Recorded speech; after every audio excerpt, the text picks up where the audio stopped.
विशिष्ट पुलिस सेवा पुरस्कार 2026 घोषित संजीव पंडा एवं स्मिताराणी महांती को राष्ट्रपति पदक। विशिष्ट पुलिस सेवा पुरस्कार 2026 घोषणा होईछि।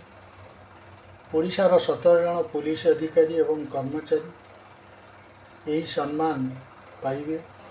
घोषित तालिका अनुसार 5 जन पुलिस कर्मचारी को साहसिकता पदक प्रदान कराजिवो। सेहीपरि 2 जन को राष्ट्रपति पदक और 10 जन को प्रशंसनीय सेवा पदक रे सम्मानित कराजिवो।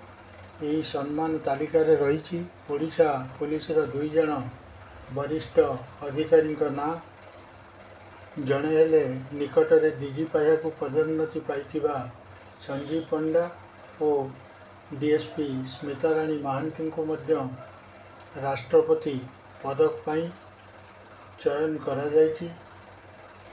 दीर्घ वर्ष धरी निष्ठा साहस एवं दायित्वबोधर सह पुलिस सेवा प्रदान करिथिबा अधिकारी एवं कर्मचारी को यही पदक माध्यम रे सम्मानित करा जाए। विशेषकर साहसिकता पदक पाई चयन होइथिबा पुलिस कर्मचारी माने विपदपूर्ण परिस्थिति रे निज जीवन को बाजी लगाई कर्तव्य संपादन करिथिबारु यही सम्मान पाइबे। मोट 17 जन को यही सम्मान प्रदान कराजिवो। ओडिशा पुलिस पाई निश्चित भावे यह एक गौरवर विषय।